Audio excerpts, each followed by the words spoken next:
I want to just underscore a couple of points here, and that's that this temple for all of us is an act of attunement.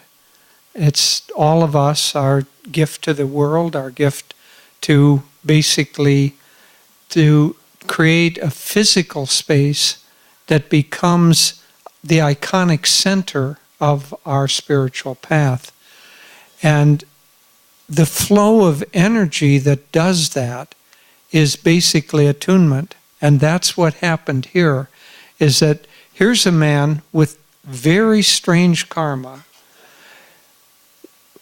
We also have a picture with the two of them, NJ Ram and Devi and me, and we call it the hobbits among the men.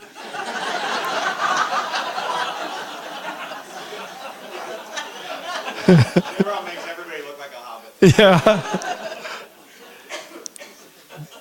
But it's an act of attunement, and there's also something here that's very, very important for all of us. Here's a man with a strange karma to be spending his life in jail, having been committed for a crime that he did not commit, or judged for a crime that he did not commit.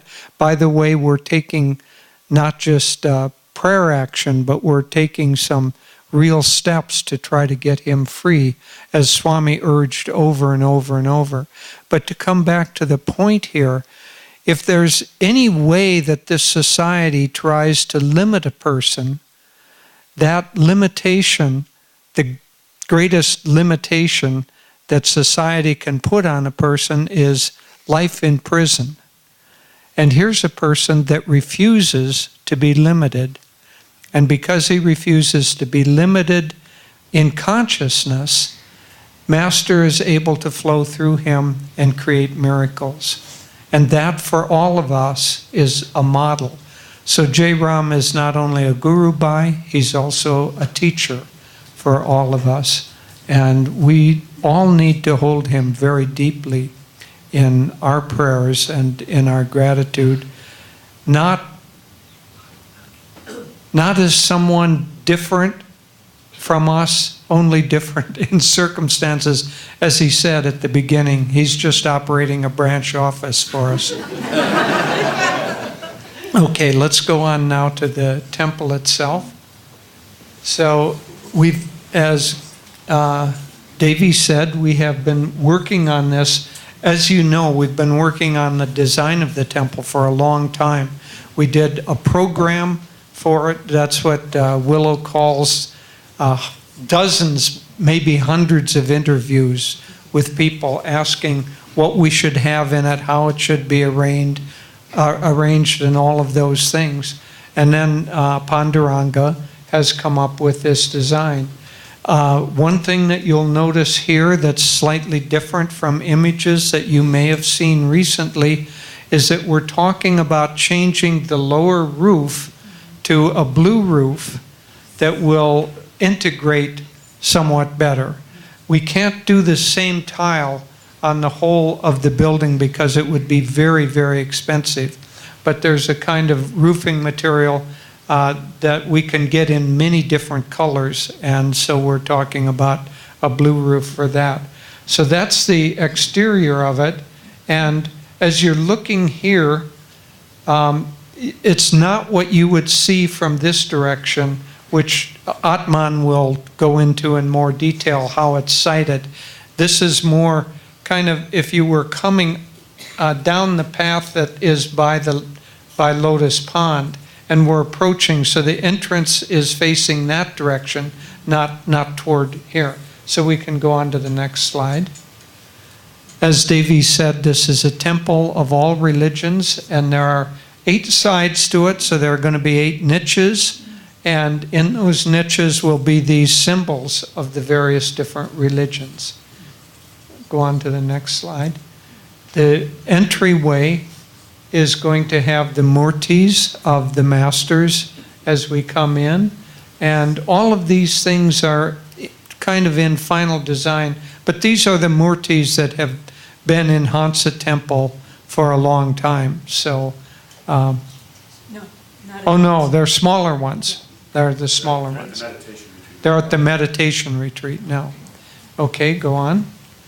So I want to point out some aspects of the design. Actually, just take a look at this and then go to the next slide because I want to point out some things here. This gives a sense of how big and where it is. So the total building is a little over 11,000 feet. The temple area, meaning this area in here, is not quite half of that, 5,400 square feet.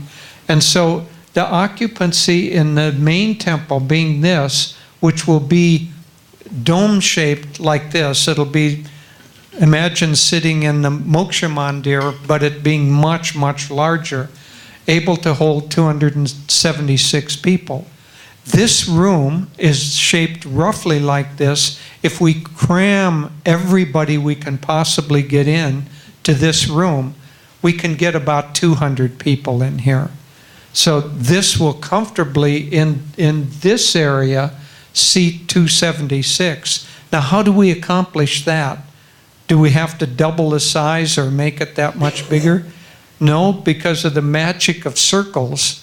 As you extend out from circles, the radius or the diameter, you get a lot more space. So imagine this room, including the space out past of the foyer. So about 10 more feet. And that will allow us to have a area that is still relatively intimate, but able to hold 276 people. Then this area, these areas here, outside of that, extend another 10 or 12 feet, and that holds another 208 people. And so it's not that much more enormous. It's not like we're going into St. Peter's in Rome or something. This is going to be a very, very beautiful space. But most of the time, we'll be able to be inside the central cupola, one might say, and feel like it's full and that we're all there together and that space really works. So the total occupancy is 484 people.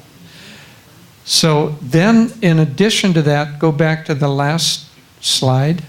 In addition to that, we're going to have 2 rooms that are kind of auxiliary rooms or teaching rooms. And those are multi-purpose rooms. If somebody is having a wedding and they want to gather afterwards, they can gather in one of those. If there are classes going on, they can use those rooms. If there are any of a large number of things, maybe after Sunday service, instead of needing to kind of feel like we're in other people's space, people can go there and connect and chat. And then, of course, it's only a 2-minute walk between there and here. So, you know, we haven't tried to include a big kitchen or those kinds of things in here. This is basically sacred space. So I think that's pretty clear.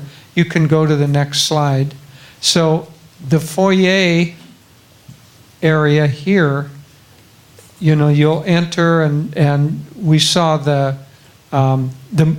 corridor with the murtis that lead in, but then we've got bathrooms and closets and places to put your shoes and all of those necessary utilitarian aspects. Another thing that will be very nice for the staff here at the Expanding Light is that because this is a sanctuary area, once we set up the chairs, we don't have to take it down.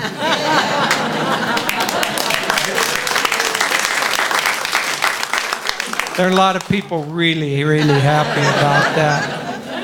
And so that can generally remain unless there's some function that we would want to remove them. So I think that gives the 2 classrooms are 550 50 square feet, 680. That's roughly a square. They aren't quite square, but imagine a square about 25 feet by 25 feet. That's 525 feet for those of you who are mathematically inclined. So that's about the size of the smaller one, and the bigger one is a couple of feet bigger than that. So they're not huge, but they are sizable so that you can gather quite a number of people in there. There will be a vestry, which those of us who have to prepare and be centered or try to be centered before we give services will enjoy. The choir will be seated permanently there, so they don't have to get up and get down and mingle around and hope somebody hasn't grabbed their seat while they were singing. And so I think that's the major changes. This has been a long process, very carefully planned, but as you can see, it still exists at this point only on paper. So tweaks are still possible, but probably major designs, if you come up with the thought that, gee, I really like rainbow arches or something, let's abandon this. And anyway, you understand.